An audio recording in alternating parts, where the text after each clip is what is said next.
CNFers, promotional support for the podcast is brought to you by the Power of Narrative Conference. Oh my God, it's like a couple weeks away. Celebrating its 26th year, March 28th, March 29th, that final weekend in March, hundreds of journalists from around the world descend on Boston University. Keynote speakers include Susan Orlean, Connie Schultz, Dan Zak, and Connie Chung. Listeners to this podcast can get 15% off the enrollment fee by using the code CNF15. Running out of time. Visit combeyond.bu.edu and use that CNF15 code. Like I said, 2 weeks. Get a move on. You're a journalist. You know what a deadline is. Oh, and also consider pre-ordering The Front Runner, The Life of Steve Prefontaine. It's a book I wrote. Anyway. I really believe is now the way to go, which is that is the nature of editing as thinking, right? And so we all need a thinking partner.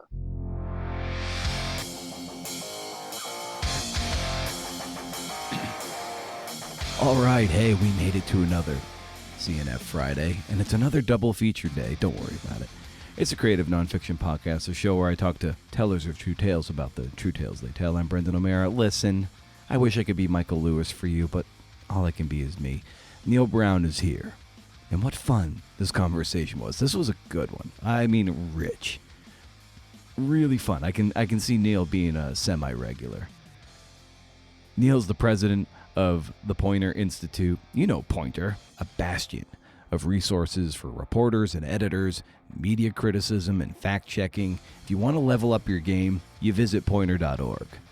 Neil spent 4 decades as a journalist and recently finished 9 years as a member of the Pulitzer Prize Board, meaning he voted for the people who won Pulitzer Prizes. Amazing.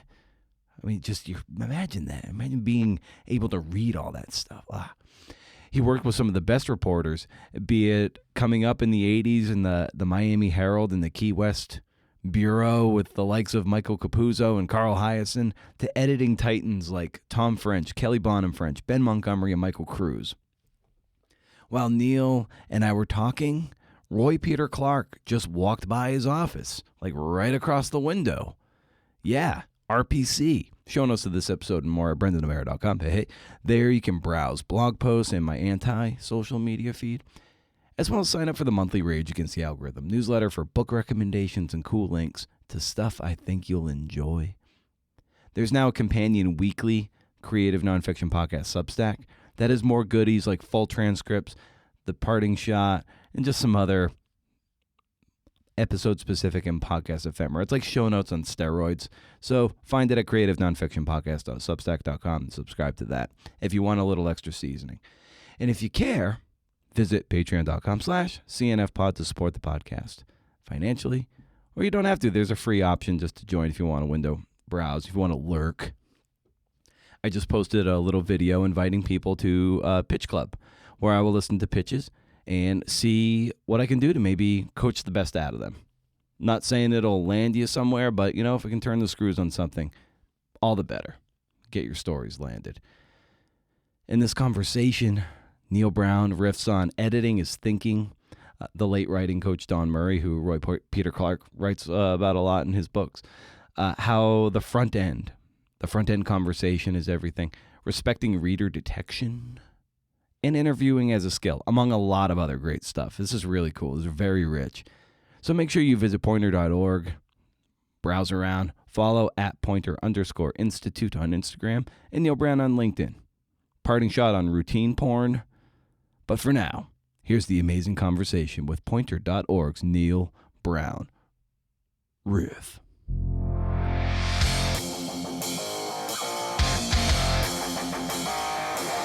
Because the work I make finds its readers because it is designed for them. For me, envy is a real sibling to awe. I'm just a mule. This is going to have to interest somebody somewhere other than me. What was the lane that most appealed to you? So started in the sort of the breaking news space, and then as I moved into editing, became much more into the sort of narrative and longer form. But for me, since I was and this would be a a theme for our conversation for you today is I think that editing is sort of it isn't discussed enough, even as we talk about this sort of great level of writing. So I started my career at the Miami Herald in the Key West bureau, and it's been downhill ever since because that was just awesome. But it was cranking. We had a Keys edition, and we'd be cranking stories. But the Herald had this culture of tremendous writing, and actually, as I came to find, really great editing too. And so at the Herald in those days, and then later at the St. Pete Times, which became Tempe Times, and a lot of good journalism, you would start with good beat reporting, looking for that story, so that was a lot of quick turnaround, a lot of good source making, looking for that moment that was worth the longer takeout or the narrative approach or something that was a lot richer. And so I'm not trying to punt on your question, but I tend to really believe that they're all building blocks toward something. And then people do like certain forms. And certainly now with content creators and other things, I think there's all kinds of really cool short forms. Podcasting is a cool longer form. And so I tend to want to sort of say, even though look, you were into that and are talented at it. It's a thing. I'm not trying to say everybody should be all of the above, but I do think that it's sort of like depends on the story, right? So I was a breaking news guy, and then I was a politics reporter and a beat reporter, but I loved looking for, to me, a lot of those forms came together in the context of a profile, because then you're telling a story of an individual whole, your chronology is involved, events add up, and this thing that starts as maybe, meet an individual and something happened, there's this sort of the ultimate backstory and the ultimate fuller story. And that sometimes is a good long read, sometimes it's shorter, a lot of times it's narrative. So I tended to be one who thought, I'm gonna be a volume play. I'm a second baseman. Back to your baseball analogy, I've got good hands. I can release the ball quick, but I'm not a long ball guy. But then when I grew into editing, I really got taught by some good people and really embraced the power of a longer form story that really had a lot more connective tissue to it than the shorter forms do. Well, a moment ago you were saying how editing isn't discussed enough, and I think that's a really rich thread to pull on. It. What is the role of the editor, maybe in these days, and how just the role of the editor now? Yeah. So listen, I think that I believe in writers. I believe in writing and the being able to sort of really bring back a story, then tell it is fundamental. But what I was fortunate enough to get exposed to very early in my career, and then I really believe is now the way to go, which is the nature of editing as thinking, right? And so we all need a thinking partner. So whether it's the writing you're doing or your books or any piece, I really believe that the front end, before a word is put down, talking out with an individual who you respect, who can be somewhat egoless about it, who can hear you out and be the honest brokers about what's the story we're trying to tell, what have you heard so far, and you become this. An editor becomes just sort of a fundamental challenger and focus group to what is being gathered, and then all the options, and there's often several of how you might tell it. So I really believe that editing is about helping the writer think. Editing is done before the words are down in whatever form they're going to be put down in. Editor is someone who is going to be the true critic in the best sense, but the word I like to use is, help with the scrub. You have to scrub this stuff and scrub it and bring rigor to the storytelling, rigor to the information. Is it working? Is it too long? Is it too short? I never worry about length at the outset. And I think the good editors, to your question, don't worry about that. That's not the point, right? The point is, what are we trying to do here? Can we do it better? Can we do it better? Can we do it better? And you keep coming at it, and you have an ally and a collaborator. Not an egotist who needs to have their words over the writers, but somebody who can be super honest with the individual and, again, help the writer think through the several options on how this could go. When I was an intern at the Boston Globe early in my career before I graduated. I loved it and had a great time. And there was a writing coach back then, a guy long since gone now, named Don Murray. And I'm sitting at my desk as this young intern. They're giving me stories to do. And Don Murray comes up and he goes, let me see your 5 leads. And I go, what do you mean? And he goes, I need you to write 5 leads on every story you ever do. And I go, well, what's the point of that? I kind of know what the story is. He goes, I'm telling you, just do it. So I would do it. And you're like, well, I could lead this way or I could lead this. So I come up with 2. I go like 5. Well, now I'm starting to not make up stuff from in terms of a fictional standpoint, but I'm just like, well, he'll never go for this. And, I'm just trying to placate the guy by forcing myself to write 3 extra leads on a story that I pretty much know has got the first or the second lead on it. And it was an unbelievably great exercise in unlocking the possibility, because you'd be stunned at how often some little touch from your purposefully mischievous lead 5 found its way into the lead that went with the story. And so that's what I think that editors ultimately do. We will get to the rigorous work of the words on the page, figurative or otherwise, eventually. But in that first part, the thing an editor does is help the writer unlock the material or identify the deficits or identify the gaps. I'm a really big believer that the front end is everything.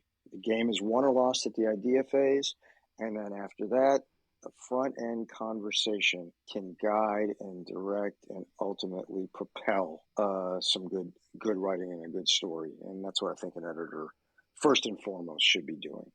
And then certainly you get into the identify the gaps, logical this doesn't work.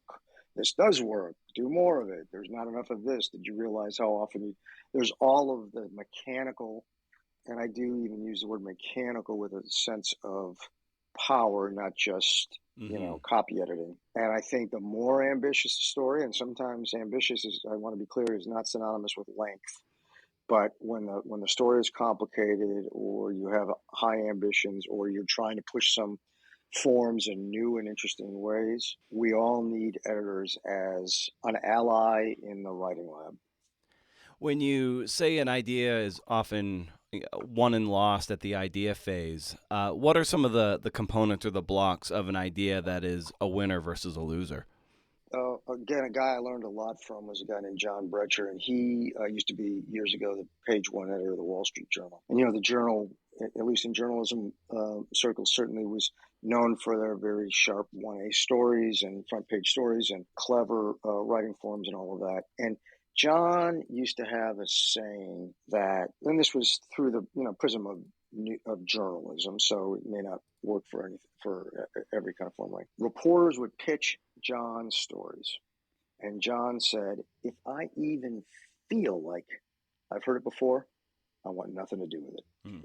Now that's a pretty high bar, right? I mean, there's not, right? I mean, life has got a lot of versions and repetition and all of that. But what he was really saying with that stuck with me, and why I say the game is won or lost at the idea phase, is starting with a fairly high standard and bar that resists familiarity. It resists thinking that readers, it pushes you to remind yourself that readers have tons of options. And so through the story concept, not just the top of it by any means, but through the entire concept, as well as the presentation and the quality of the writing, you are about to enter into something with a reader where you are asking for a lot back.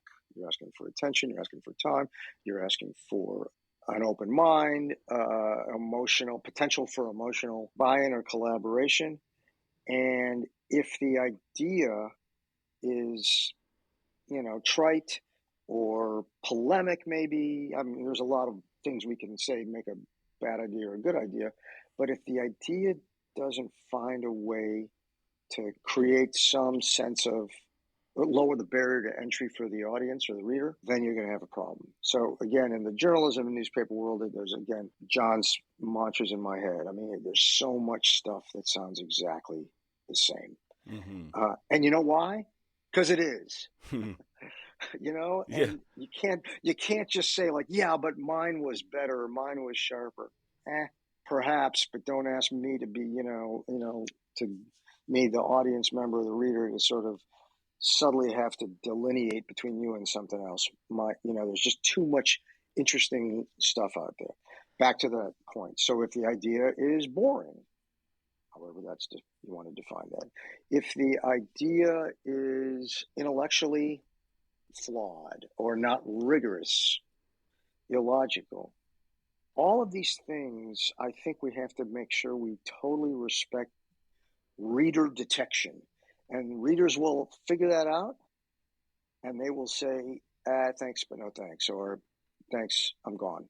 And so that's why I say, and so originality, not easily something that's defined, but the anything that feels original or feels like an unexpected component at any stage in the storytelling counts for a fair bit. And so that's kind of what I'm getting at when I say, like, can you work through in a sense, a checklist with your editor, collaborator, whoever you decide to use, to say, you feel like you know this already? Do you feel like you've heard this before? Is this interesting to you?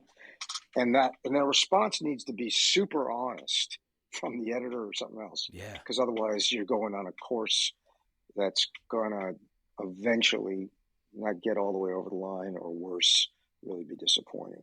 So we need honest brokers to sort of say, well, tell me more, because I'm not really feeling it. Mm-hmm. I mean, I do think that senses of like the vibe, or I'm not feeling it, they kind of really count. And this is a creative person who's doing creative work. It doesn't have to be super, literal, but it does become a conversation point to say, well, that, you know what, I've read a lot about this, but I never heard it quite like that before. Or can you tell it in a new and different way? Or is this just utterly original? And I didn't know anything like this.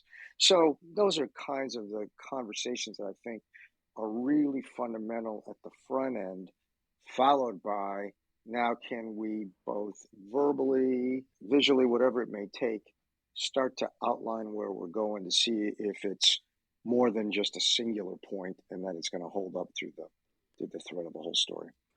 And given the amount of tremendous writing talent that has come through the St. Pete Times, now the Tampa Bay Times, and I'm sure you've overlapped and worked with many of them, be it a Tom French or Kelly Bonham French and Roy Peter Clark and probably Ben Montgomery too. It's what's maybe a telling anecdote of just you working with them in dialogue to try to bring the best possible story to the floor? By the way, Roy Peter Clark just walked by my office now. No kidding. He's been on the swinging. show a couple times. Yeah, it's great. I don't have any doubt. I mean, look, by the way, those names you mentioned, I've been very blessed to work with all of them. And I'll start, I really, from Ben, all of them on down, I'm going to say this because I say it all the time, so I don't want to get points for saying it on your program, which is that those tremendous writers are tremendous because I have never seen better reporters. They are never writing around stuff they didn't excavate and mine and go get from people, about people. So by the time it was, writing time, of which, Tom French is a legend for his outlines. He's also him and Ben, two of the most profound interviewers I've ever kind of witnessed. And not just the notion you can get people to talk to you. They do that with tremendous sense of touch and empathy and all the things that honestly bring about great stories. But they really are incisive in that they recognize that it's a little Shawshank Redemption, like chip, chip, chip, chip, chip with the spoon, whatever. It's just that you just got to keep going.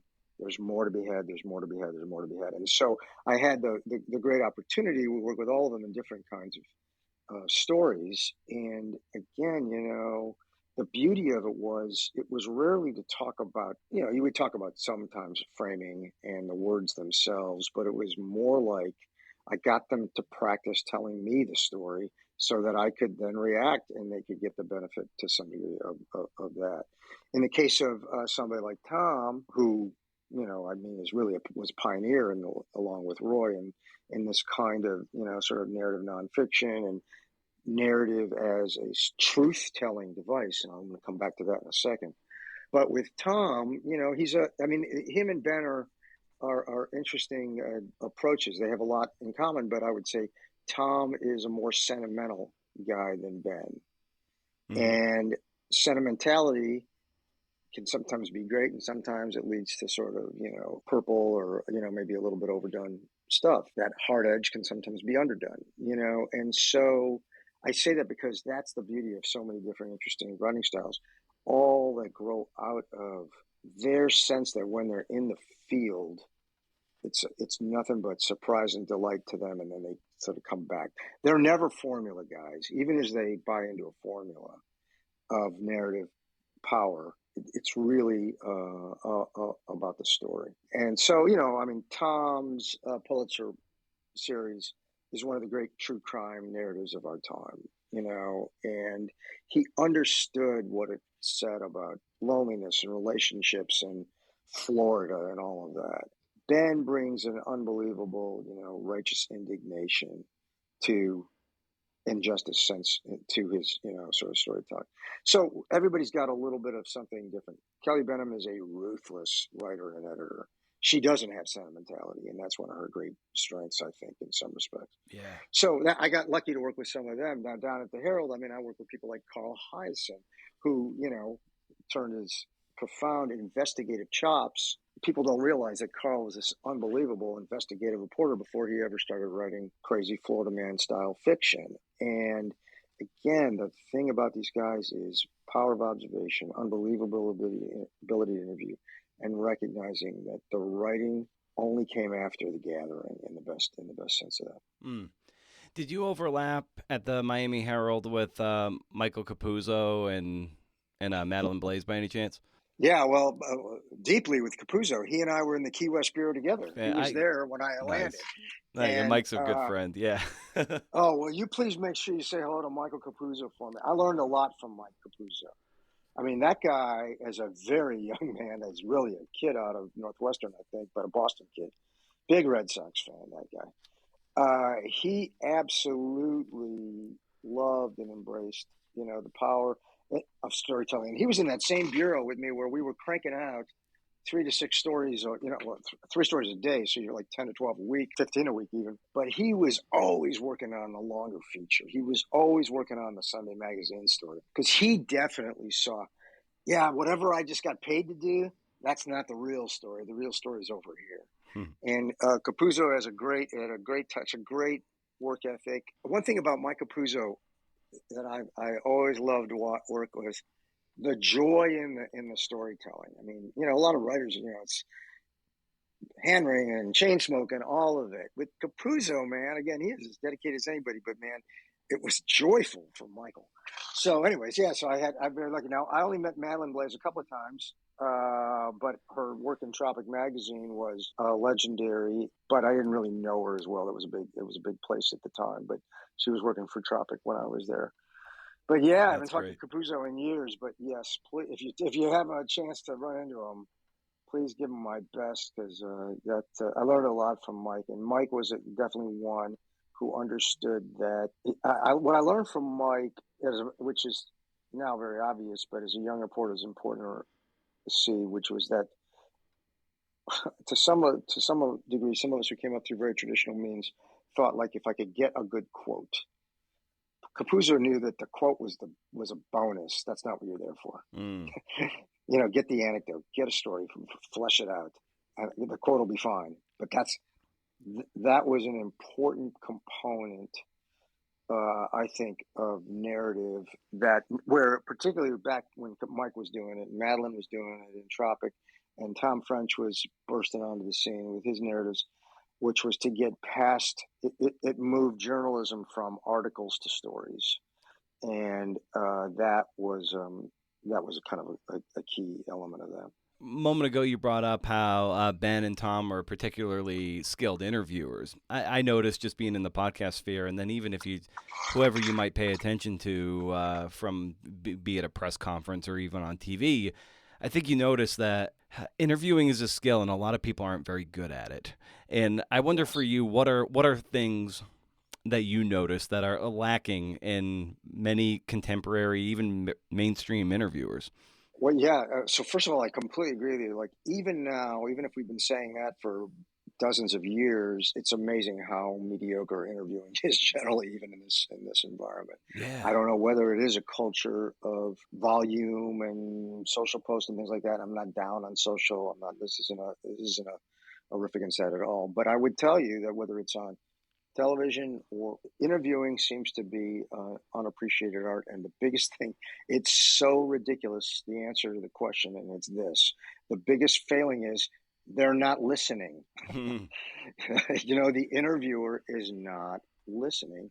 The interviewer, the number one mistake continuously made in news reports and feature stories is the interviewer seems already be thinking about the next question before hearing the answer to the one they just asked.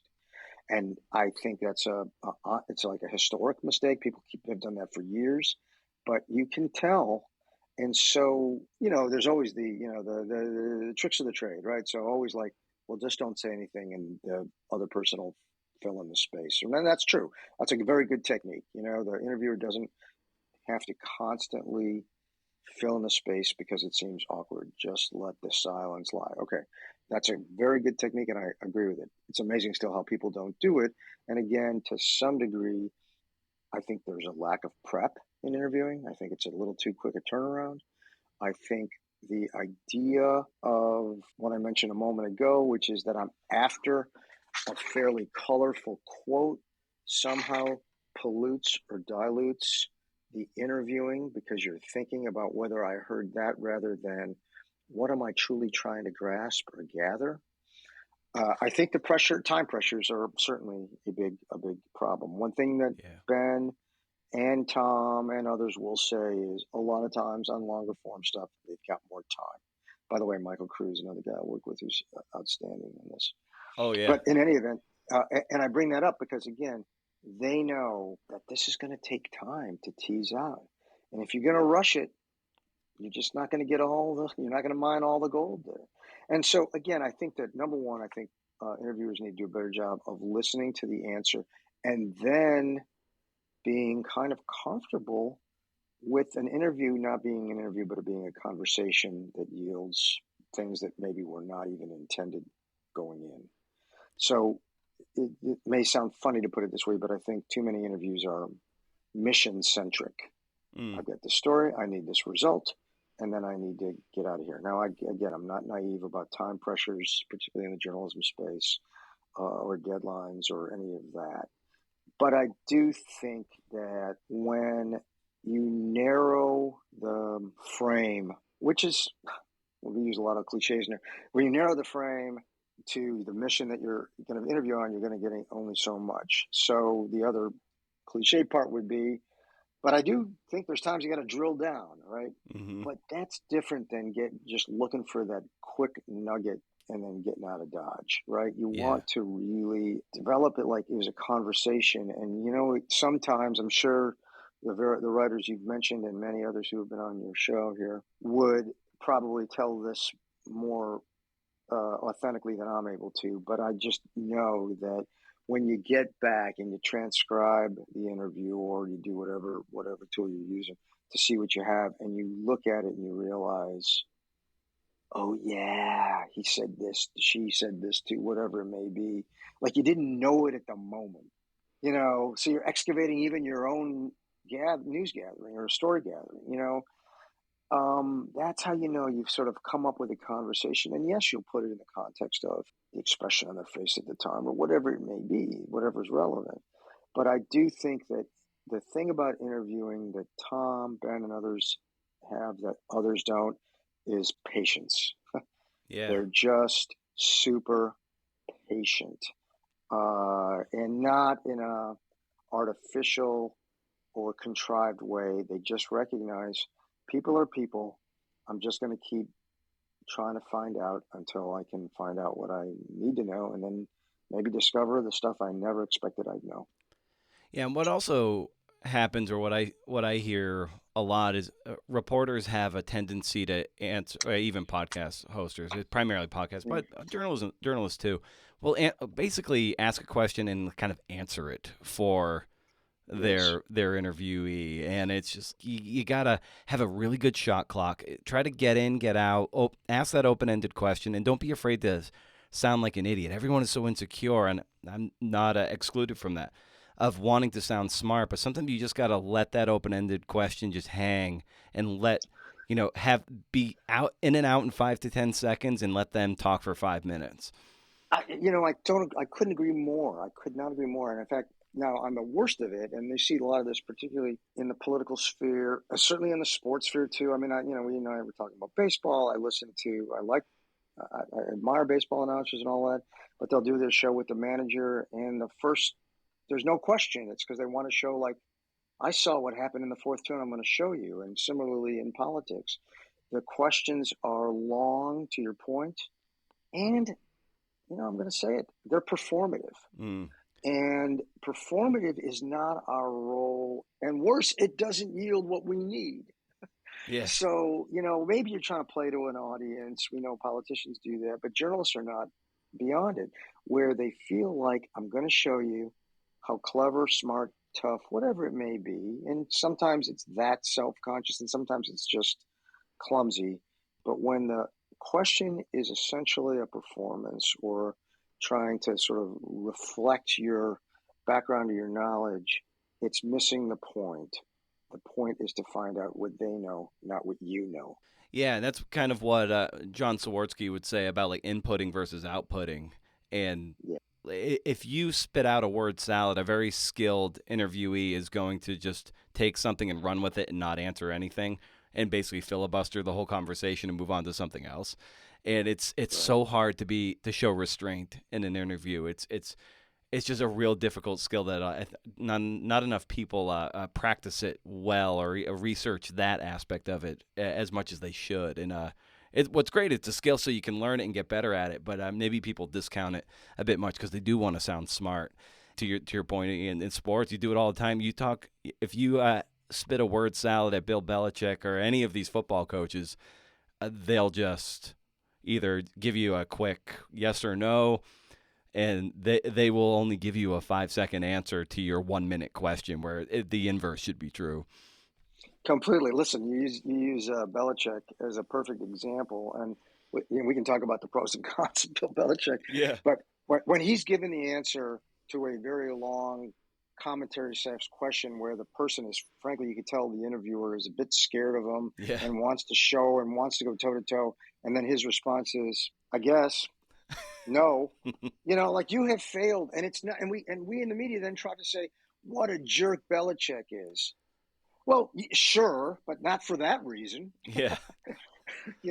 So again, I go back to, I think sometimes it's nerves, sometimes it's lack of skill. I do think it can be, again, I've seen Tom French teach interviewing, and I think more people should take classes from him on it. These are things we can get better at, and we should, if we could convince each other that there's a payoff there. It's not about us, it's about the stories. Interviewing is a central component to that. The other, a related component that goes across all of it is detail, right? And so, you asked about my time at the Herald, and Mike Capuzzo would have worked with Gene Miller. You must know the name Gene Miller. So Gene Miller was this legendary writing. He won 2 Pulitzer Prizes at the Herald for not once but twice getting innocent men in different cases off of death row through his reporting. But he was also an IU grad, and so he comes out of that school of French's, and it was. So first of all, he was extremely tight, ruthless writer. In fact, his editing, as when he was a writing coach at the Herald, those of us who were working at all in longer form stories and all that, always knew what was called the Miller chop, which was, he was editing Buchanan's editor. She was a Pulitzer Prize winning cops reporter, and a lot of it was about crime. And the idea was it was going to be super tight, a lot of staccato, a lot of quick, short sentences. But the thing about a Gene would require as an editor was the detail. So, of course, the name of the dog is a little, is like the cliched one, but that's always a good one too. Yeah. But Miller, if it was a crime scene, Miller would want to, there was cigarettes in the ashtray. How many? Mm-hmm. Cigarette butts, that kind of thing. And so detail, and the reason I think about that when you're talking about, because a lot of what they're asking about is asking from their sources a level of detail that isn't just what do they think or what were their impressions. It's that the subjects of the interviews are your eyes and ears into the stories or into the scenes that you're trying to create or recreate. And you need detail. That requires patience. That requires asking the subjects this level of detail because they're not thinking about it. So there's it's not too cliche to say there's some good detective work that has to go in that, and that interviewing is sort of fundamental to it, but not just for the sake of it. It's like you're trying to collect as much as you can.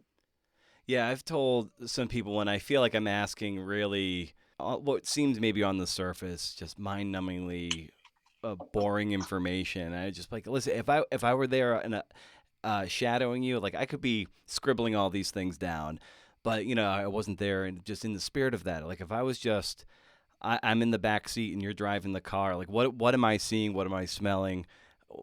All of those things. What are the bumps in the road? Or, what are this, that, and the other? And they're like, why do you want this? Well, it's just these sensory details are important, and I want you to help me paint this scene. And so sometimes you just have to have the patience to the Ben Montgomery ideal of like keep going back to it. Robert Caro does this too. He's like, go back to it. And yeah, eventually like those details start to knock over other dominoes. Like, oh wow, things are starting to come back up to the fore, and you're getting those details that really let a reader sink in.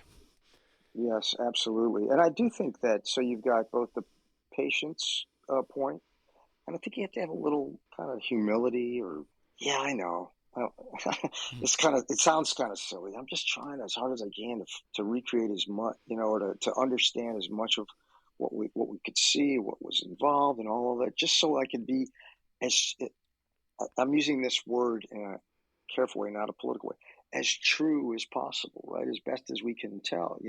I've always thought that the beauty of the kind of work of all the writers that you described, and their predecessors, and then those who have really embraced, narrative nonfiction, creative nonfiction, is it's a chance to close, when done well, the reality gap between what got said happened and then what might have really happened. It doesn't mean that what got said happened wasn't true. It's just not true enough because it's sort of synthesized, or it's brief, or it's over abridged, and we're trying to fill out these details. Now, back to the editor, it may be that they still won't survive, right? Mm-hmm. It doesn't mean just because you then did find out all of it, you should use all of it. So that's where you come back to an editor being like, well, this matters, this doesn't matter, this is redundant, or this is slowing us down. So, but I do think that level of patience and humility to collect it all, to assemble the most complete form of truth and story, then you'll you'll determine the finest and most effective way to tell it, which often does mean leaving stuff out because it's really undermining it at times if it's too much. But it's good to have all the options. Yeah. Right? I want to know it all. And then we can assemble, disassemble, whatever it may be. Yeah, and when you said closing the reality gap, what that makes me think of too is how increasingly and almost pathologically siloed everybody is, to the point of everybody kind of has their own realities, and then they exist in those silos and in those echo chambers. In your estimation and your experience in journalism and the work you're doing with Poynter, it's just how can we better unsilo people? Yeah. Well, believe it or not, I'm not just trying to butter up you and the podcast and all, but I do think narrative is an opportunity to unsilo people, because instead of taking people from the frame they start, a good story takes them in a different door, Mm. right?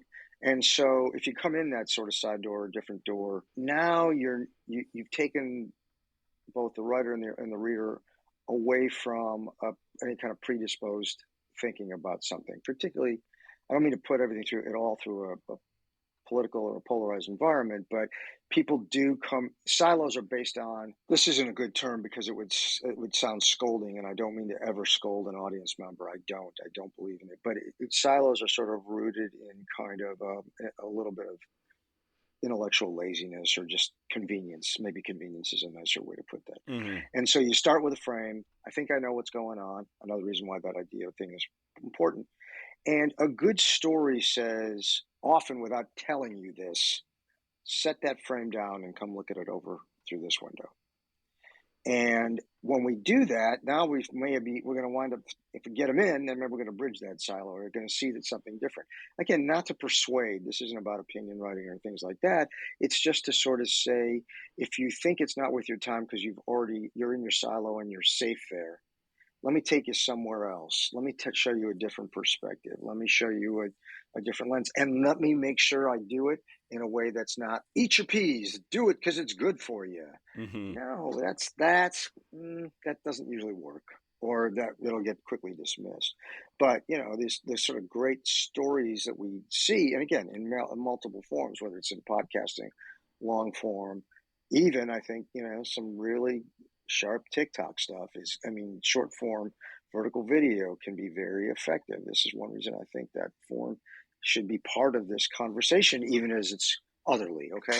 I'm not trying to make everything, have the same sensibilities, but I do think that to your question about, can we break down silos? Well, that's what writing hopefully does, but it won't do it if it said, read this, it'll break down your silo. Right. Yeah.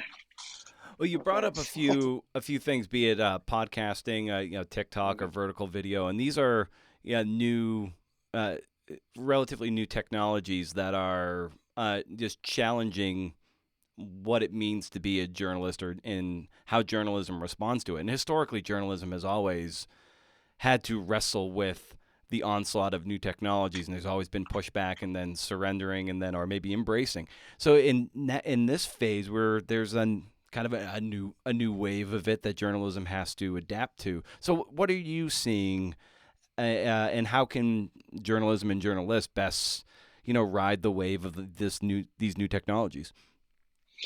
I think first and foremost is fear them not. That doesn't mean they're going to all be great, and that doesn't mean they're not going to have traps, ethical challenges, and all kind of potential mischief around them. But that said, I think that the journalism business in particular has not the best record in terms of adaptation. I used to see this, and Tom knows this, French knows this, and others. How come they get to work on the big stories and we get to work on the small ones? How come they got those are old newsroom saws that are just trite, because it's not an either or, right? Mm-hmm. It's not an either or. So I think the journalism business in general needs to stiff arm or do better at being able to stiff arm resistance to change as a false choice, that there's a good old days of, and a good way to do things versus a new and different ways. Again, the sort of the beauty of digital journalism, even as we lament the challenge to the business model for it, is that at a time when we're more fragmented than ever, at a time when so many news organizations are struggling, there's a paradox. There's actually more eyes on all the work than ever before. So unfortunately the dollars don't come with that. So we have to do that. But to your question, really, I think the idea here is be open to change and to recognize storytelling comes in lots of different ways. I'm going to go in and put in a plug that all the forums need editors and honest brokers. I think editors help. And I think it's important to not let sanctimony about the right ways and the wrong ways sort of guide the day. If something works for a particular audience member, I'm not going to go into trite demographic breakdowns of youth or, millennials or Gen Z. That's story's a story, right? Yeah. And so, but TikTok is one form of storytelling. A good read is a long form good read is another. A book is another. Magazine. It's funny, we've sort of seen, the Atlantic come through with some, some really powerful and meaningful time. And I also hear, like, magazines are dying. Those stories are longer than ever. And what does all of that tell you? It tells you, like, quit trying to pigeonhole things as one over the other. We all have a variety of appetites for our, reading and writing and consumption of media and stories. And guess what? We all have several ourselves, and they're sometimes are even several different times of day, different circumstances, on the road, at home. And so we have to simply embrace that it's going to be a much wider playing field. And in that case, this should all be celebrated. So back to vertical video as a form. Let's have more. Let's have some honest calculation about that one was good, that one wasn't, because it shouldn't be that change in technology should simply also rationalize everything is okay. Some of it's good, some of it's crap. A lot of fundamentals of journalism cross over all of these platforms. We definitely have a long, rich history that does not need to be tossed out with the bathwater of don't deceive people. That just seems to be the honorable way. So it doesn't mean it can't be a point of view or it can't have certain different sensibilities, but be honest about what it is that you're doing. Don't make stuff up and say it's not made up. There's things like that. So I think if we embrace recognize that some of the fundamentals will carry over to the form. Now let's start to talk about, well, that worked. That was worth my time. I laughed at that. I cried at that. This one made me smarter. This was outright BS. We can begin to start to see these forums as part of the whole opportunity for telling stories and not an either or. I think a lot of people who listen to the show are freelancers, one form or another, be it freelance journalists or freelance writers delving into their toe into different kinds of writing. And just in your experience of working with freelancers and how a lot of freelancers are turned loose these days, what's the best way that freelancers can still make a go of it and make themselves as resilient as possible? So I totally think that more and more storytelling is coming through freelancers, and just because of the economics, as you suggest, as well as of people wanting their own flexibility to go off and live in certain places and see different things and embrace different forms. So I think it's sort of like it's a half full and a half empty glass. So on the half empty side, I think a lot of freelancers have a really tough road. They don't get the support they need. It's lonely, and then they have to be both. They have to constantly juggle the sort of the business of living with the creative pursuit, and sometimes those things are in a bit of collision, certainly from a time standpoint. So that's the half empty glass, and I think at Poynter and other places we're trying hard to sort of find ways to support them, even if they don't have this sort of structural or institutional backing that more traditional lanes have. On the upside, there's a great range, and I think a range of opportunity. There's a real need as more and more organizations downsize and go to freelance or contract type employees. I would say one thing that I see, and that, I don't know, maybe we'll come up with something at Poynter to sort of help with. Sorry to, go, I hope I'm not sounding like I've got a trope here, but unfortunately for freelancers, they don't have editors. And a lot of times they're pitching stuff that hasn't had that front end conversation because they either didn't have anybody to have it with, or they didn't have a structural component to sort of do it. So I think that, look at whether at any kind of good reporting or journalism, or, even news organizations need to embrace this. Relationships are everything. So if freelancers can strike up a relationship, not just with other editors, but with organizations, and have maybe a sort of a group of folks that they work with, so that they are, even if they're still independently employed, but that they have some kind of way to have that conversation that maybe then yields, the concept note or the story note or the story proposal in a way that puts them in a position that everything is not a cold call or a cold opening. I mean, a cold offering. I think that there's going to be a lot of opportunity for them because we need them. And we certainly know we need them. Now I'm speaking as a journalist. In international coverage, so few organizations are doing any. And if it wasn't for freelance photographers and freelance writers, a lot of stuff would go unknown in a lot of ways because you can't have everything come through the New York Times or the Guardian or whatever it is. And so I think freelancers have a tough road, but also have great opportunity. We were just talking about a project we're going to do here at Poynter and using some freelancers and having a relationship with a few we can sort of know and count on. And it's not because know and count on because it'll be quick. It's know and count on because we can have a relationship to really talk out the story with them. So I think helping freelancers develop relationships, recognizing that even if you're independently writing and offering up your work, that if you can find a way either on your own or through your relationships to have it talked out and some early editing, that will serve the freelancers well. Oh, that's great. Well, Neil, I feel like we could talk for 6 hours about so many awesome topics about just the rich tapestry that is journalism in this first quarter of the 21st century and how we proceed from here. So maybe that's an open door for down the road where we can pull on more and more threads.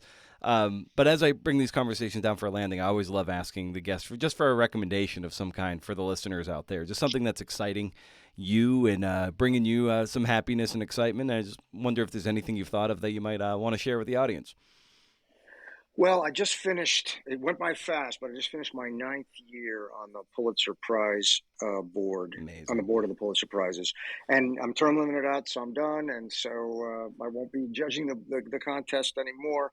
One of it's a few years old now, but one of the great honors I had, one of my favorites, people say, well, among the things you read was a book called Invisible Child by Andrea Elliott. I don't know if you've had her on. No, not yet. Andrea Elliott. It's a series. It was a series in the New York Times when she was a reporter there, and then she turned it into a book. And it's an unbelievable book about a girl named Dasani living in the projects in Staten Island and the Bronx, and she embedded with the family. She lived with the family as Dasani grew up and was trying, and there were efforts to give Dasani more and more opportunities.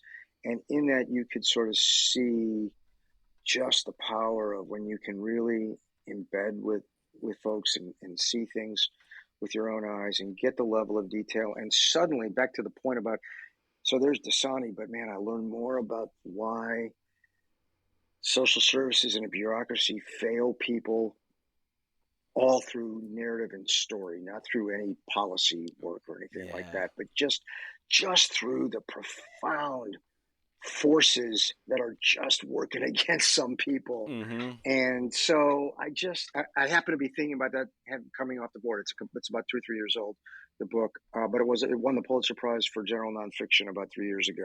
And I would commend her in that work, and I've never met her. I don't even know her, but I can just tell you that level of ethnographic reporting, narrative work is really just shows you the power of a story to make you smarter without it being like a policy lesson. Oh, fantastic. Well, Neil, thank you so much for carving out the time to do this. And I look forward to having more of these conversations down the road if your schedule allows. But I'm so grateful we were able to do this now. So just thanks for the time and thanks for talking shop. It was really a treat, Brennan, to talk to you. We could talk about this for hours, and so let's do it again for sure.